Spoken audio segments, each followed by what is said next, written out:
What's up, guys? Today we're doing another table talk review where we look at an officer involved shooting and we try to glean information and then have some teaching moments and conversation about it. So this police shooting is coming out of Los Angeles through the LAPD gang unit.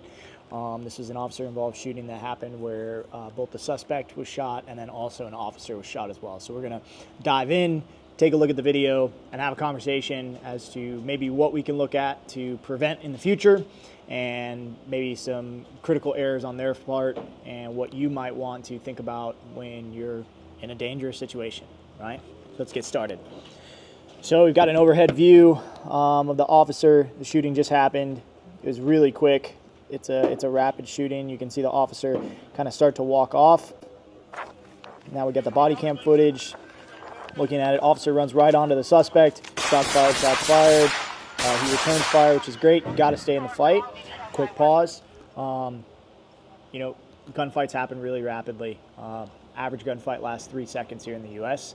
And so with that, being able to stay in the fight is going to be critical to both your survival and the survival of any of your teammates that you have working with you, right?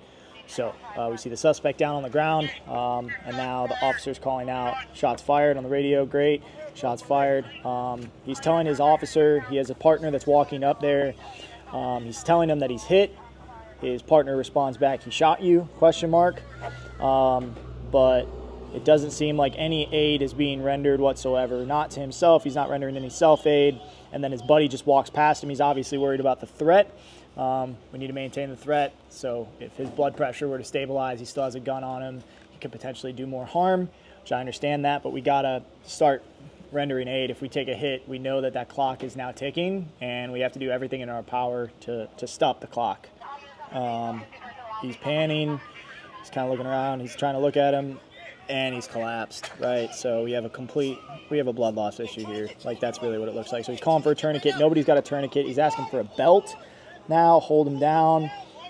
Hold him down. He's trying to talk to him. And that's where our video ends. And so looking afterwards, we did see that both the suspect and the officer did survive this, which is good.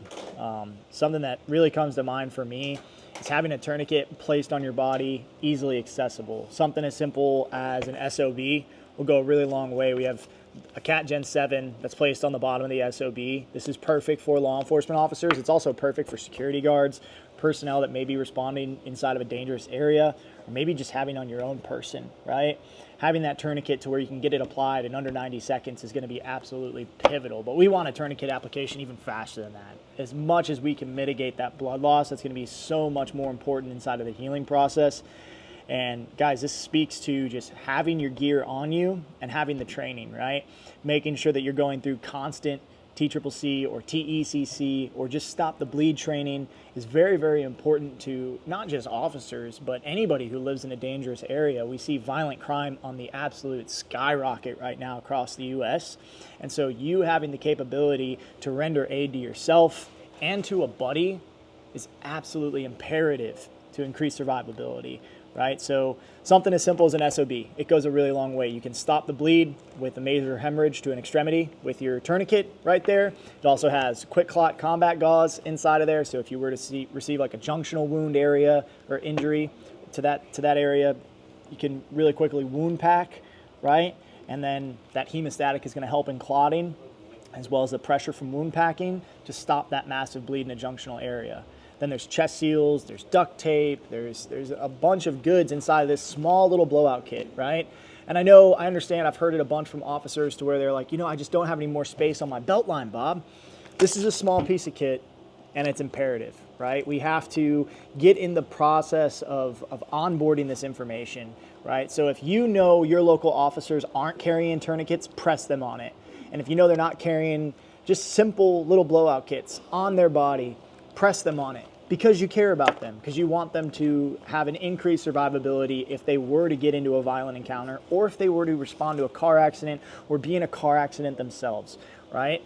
So grab an SOB and press them on it and really pay attention when you're in these dangerous, violent encounters, whatever it may be, right? Make sure that we're doing the work. We're not always putting the threat before ourselves, right? Don't put yourself in a dangerous circumstance if you don't have to, right? Create space from a threat and always follow the rules of care under fire, self-aid when applicable, right? That threat was down, okay, so we could have absolutely rendered self-aid at that point. And so we know that through the care under fire principles. So this has been another Table Talk.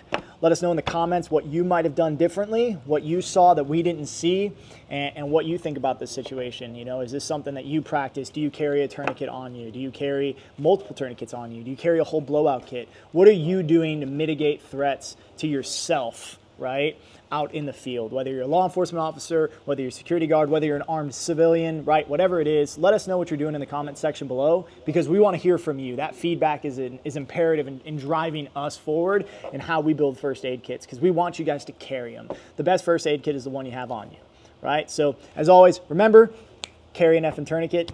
We love you guys.